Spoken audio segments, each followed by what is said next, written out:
Production support for the weekly special is provided by Smithville, a local provider of fiber optic-based internet, TV, and phone services. Smithville's quantum fiber optic network allows large amounts of data to travel around the world from local homes and businesses. More at smithville.net. IU School of Public Health Bloomington, addressing public health needs by preventing disease, promoting health, and improving quality of life across the state and around the world through research, teaching, and community engagement. publichealth.indiana.edu. And WTIU members, thank you. Hello, and thanks for joining us tonight. We certainly hope you've enjoyed being outdoors this week. Erica, lots of things are in bloom, including my allergies, as you probably can tell. I'll do the heavy lifting tonight. Well, tonight we're going to celebrate the haunting art of the Aeolian harp in a new memory chain. Meet a man who is changing the way Hoosiers look at renewable energy. Visit one of Indiana's largest recycling centers to see what it takes to change lives. And welcome Indianapolis rock band Hero Jr. You don't want to miss it. So stay here for an all-new weekly special.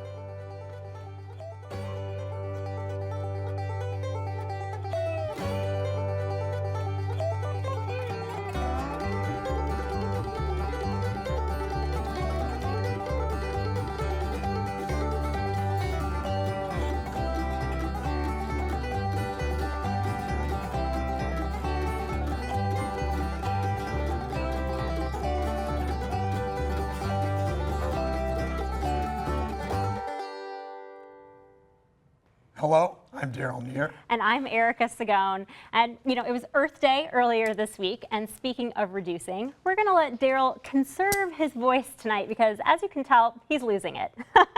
We're gonna kick the show off tonight with a new memory chain segment, one that explores the mystery of the spheres.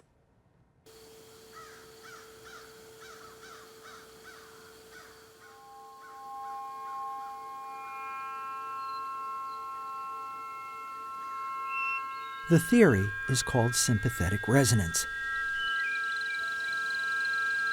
It applies to any stringed instrument that produces sound when two notes are being played together.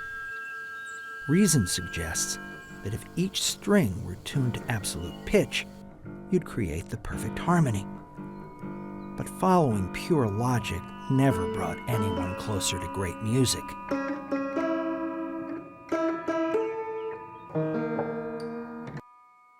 Harmonies that truly resonate with the heart and soul are found in spaces hidden deep within the present moment. The sound of one note interacting with another becomes particular to this one piano in this one room. And since the tone of each note is being sensed rather than measured, the music that's played is able to inspire personal feelings that even strangers can share.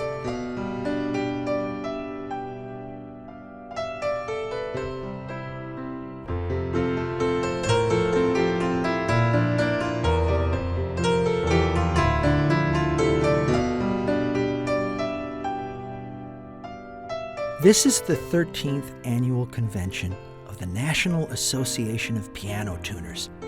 90 delegates who gathered in Indianapolis over 3 days in 1922 to have some fun, elect officers, and address the standards of their profession. The piano was considered an essential part of American life in the early 20th century. By 1922, record players had been marketed for only 2 decades. The first commercial radio station had begun broadcasting just 2 years previous. Increasingly, people were listening to music without seeing who was playing it.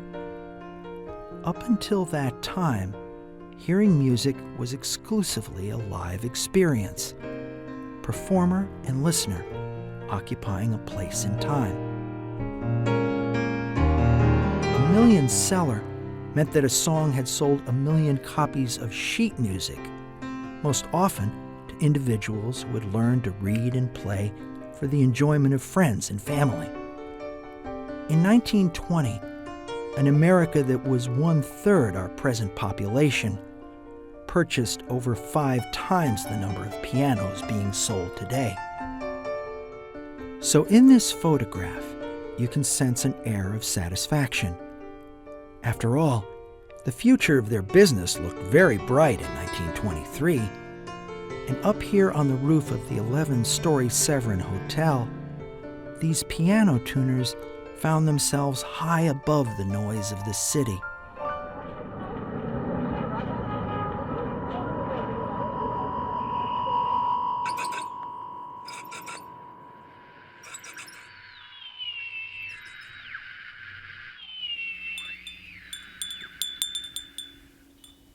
Just a little closer to that absolute silence they needed to create perfect harmony in this imperfect world.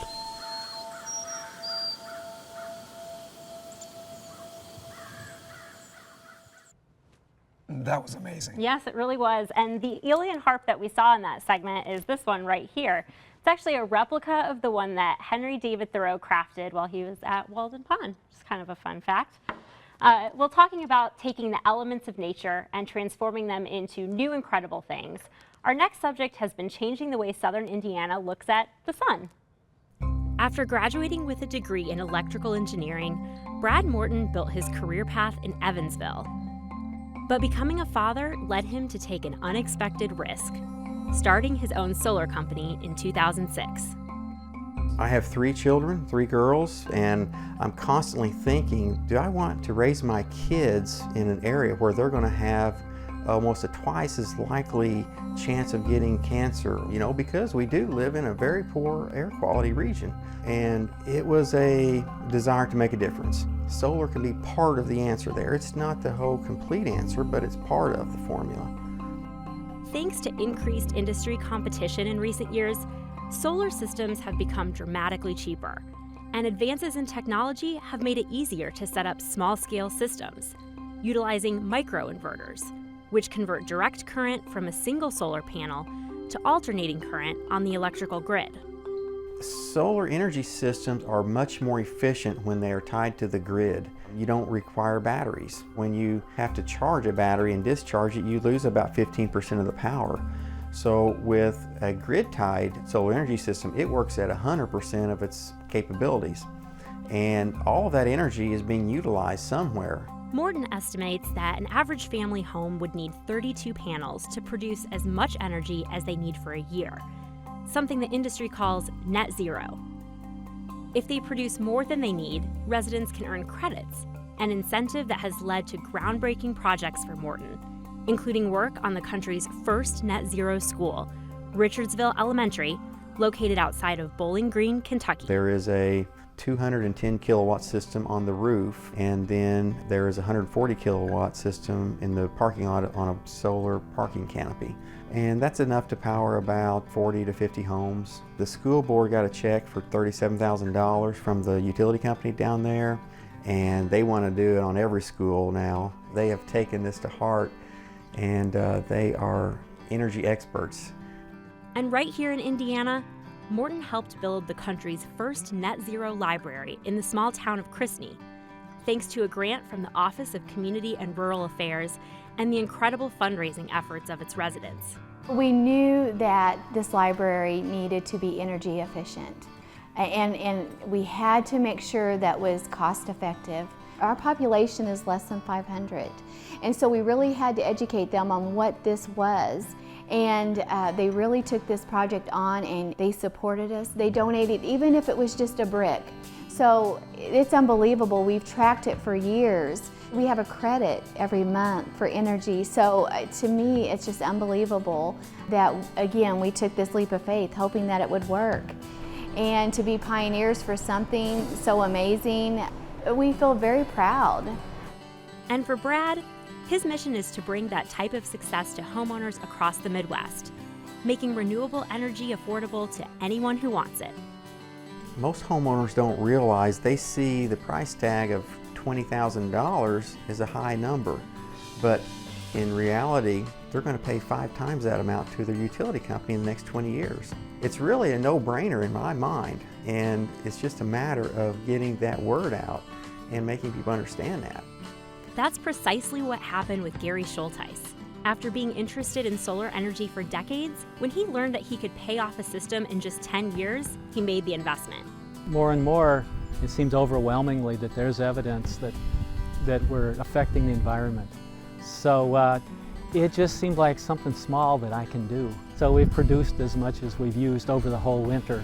The other day we hit 0 again, and it was kind of embarrassing, but I kind of get a kick out of watching the meter go backwards. And every day I look over there and I can see the smokestacks, and there's always something coming out of them. So to know that I'm doing a little bit to reduce that, it's a good feeling.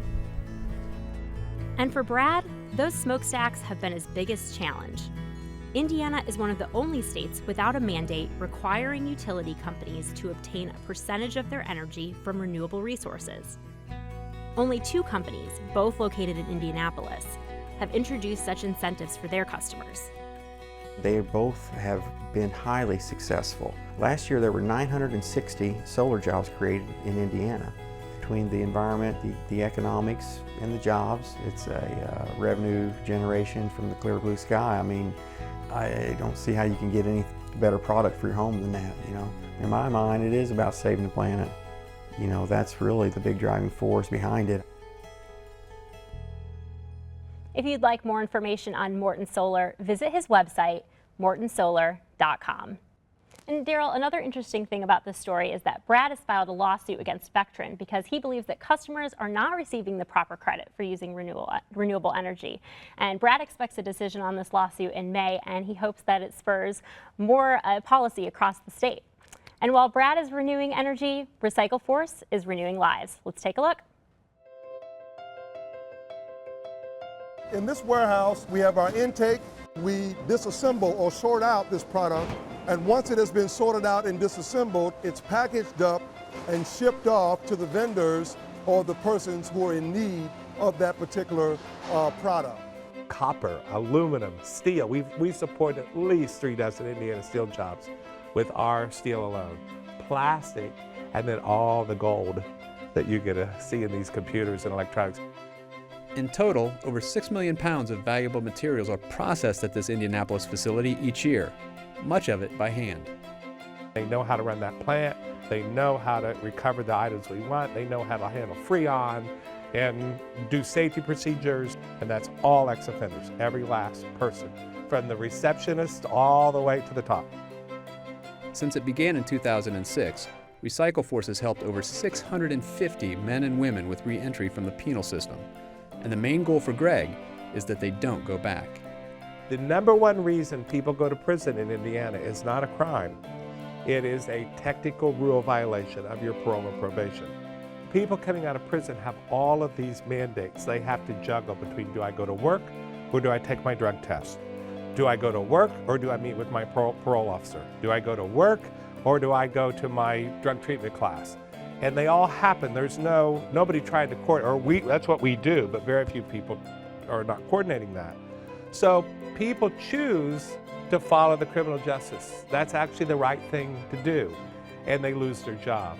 And so that's what we've done. We designed a work site that allows the criminal justice oversight system to be here and help monitor.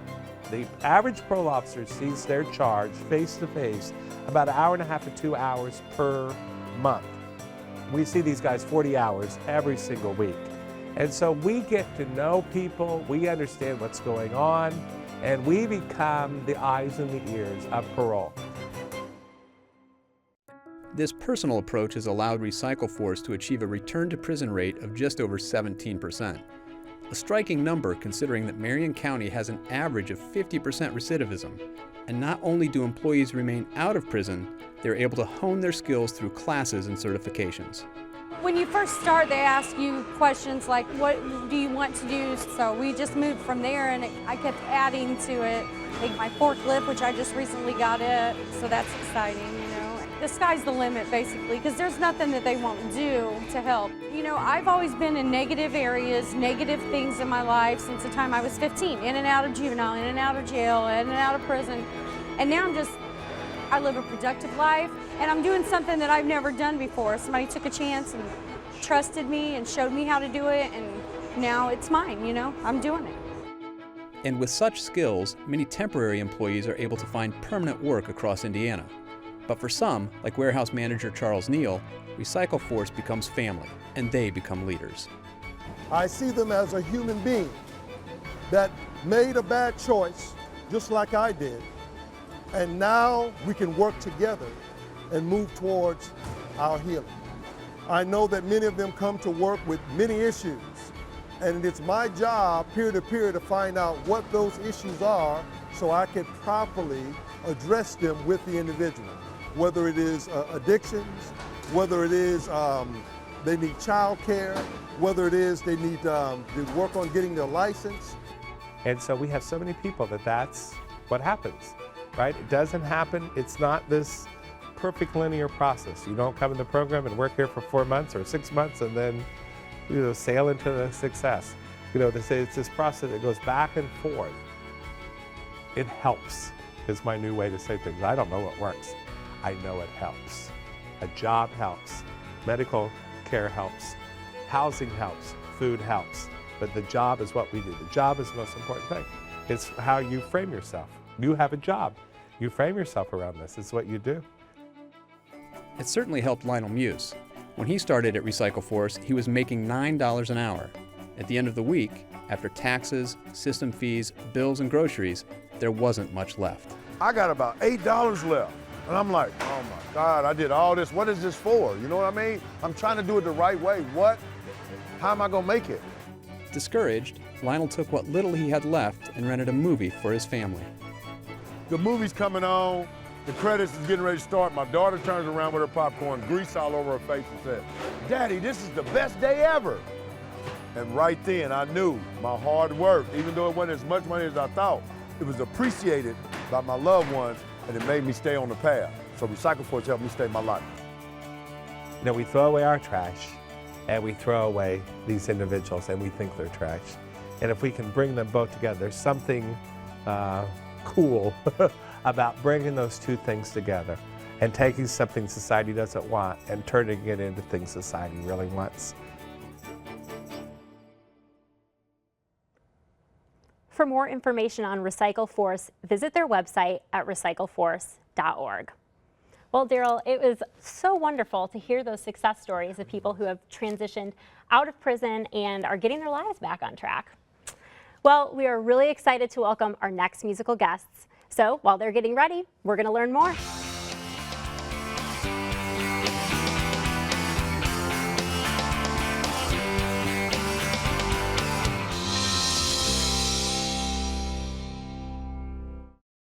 I moved after high school down to Bloomington, Indiana. I was down there working on music, and Ken was in Bloomington for a short period of time from London working on a separate project, and a mutual friend of ours basically said, hey, you guys got to meet each other, We kind of went our separate ways. You went back to London. I stayed in Bloomington working on some songs for a little while. Hero Jr. formed in 2010 as a three-piece with myself, my brother, the drummer, and bass guitarist. And when it came time to make the second full-length album, we just really wanted somebody's opinion on vocals and a couple of the guitar tracks. And Ken, who I'd stayed in touch with over the years, was obviously our first choice. So we kind of started writing this full-length album via Skype with him in London and me in Bloomington over the computer. I always knew that when we met the first time something would happen, because you just get that feeling when you're working with different artists, which are the ones that just effortlessly connect, and those are the ones I always want to work with. And it was like we were in the same living room. We had a great time, and then we went back and forth with tracks, and it's not like recording live, but it was a great experience. And then after the album was completed, I wanted so badly for Ken to come and just come for a week and just play the show at Radio, fly back to London. You said we'll pick 3 songs. We'll pick 3 songs, yeah, I said something like that. And I bugged him a lot, we'll just say that. And it worked. And he decided, it worked because of everything in his life didn't work at the time. It was pretty, he was pretty persistent in the first half of his persistency. It was like, man, I really want to come. It was really unbelievable how friendly everybody was, and I felt really welcome. And of course the music was pretty, it was like it was supposed to be that way. So I never went back to London after that. So it's one of those things where you just gotta follow your heart at the moment. I'm really glad I did it because, I mean, I knew that Evan and I had a connection, and now we're just super best friends, and the band's great, and you know, it's like a family. It's kind of interesting when you look at the difference between the Midwest's attitude towards rock and roll versus the rest of the country. And the Midwest has a great, like, prove yourself kind of attitude. Like, okay, you're in a band, great, but like, let's see it. You know what I mean? And that's what I love about the fans in this region, in this area, because, you know, I think that they demand that excellence on stage where it's like, okay, great, you put it on an album, now let's see it right in front of me live. And I think that there's a lot of people that can't deliver that right now. And I think people are hungry for real fun, real contagious energy that they can walk out of a show and just feel like inspired. And that's really what it's about for us, is just being able to provide a real tangible, fun experience. Every gig is totally different, and I think gigs have energy, and between what we do on stage and what people hear and how it's reacted to, it's amazing. I mean, and it doesn't matter what language you speak, what country you're in. The one thing that definitely stays the same is if you're being honest with your craft, you're gonna touch someone and it's gonna bounce back to you. And now, Hero Jr.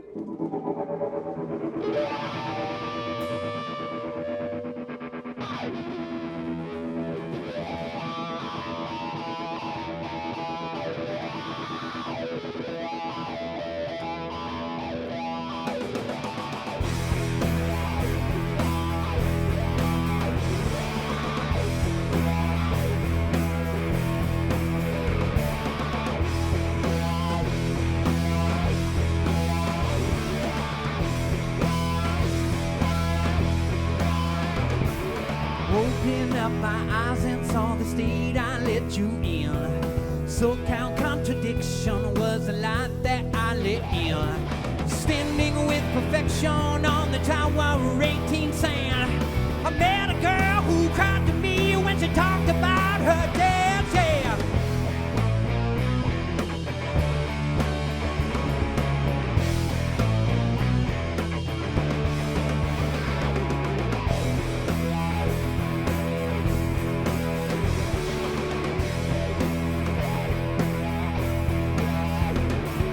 Forceful entry necessary, push turned into shove.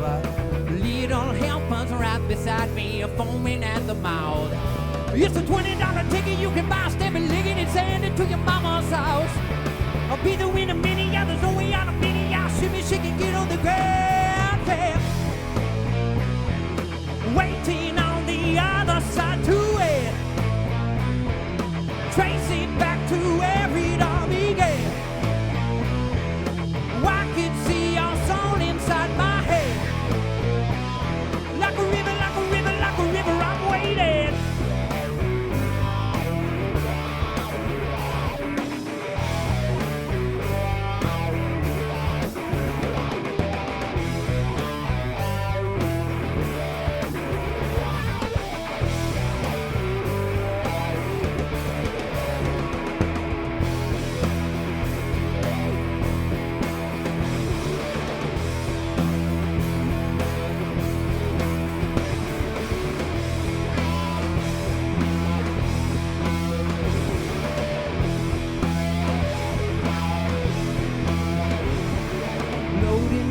Darkness getting back on Midwest time.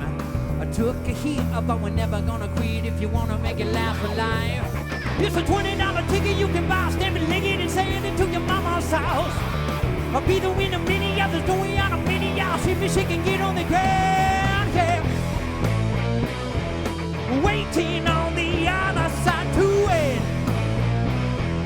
Trace it back to where it all began. I can see our song inside my head. Like a river, like a river, like a river, I'm waiting.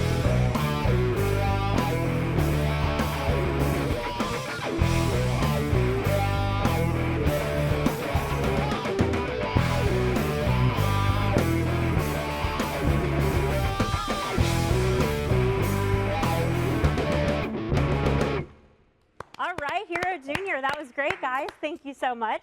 And to learn about their latest album, visit herojr.net. And remember, you can see bonus performances at our website, weeklyspecial.org. Well, unfortunately, that's all the time that we've got for tonight, but we hope that you get outside this weekend, enjoy nature, and have a wonderful night. Good night. One more time before we go, Hero Jr.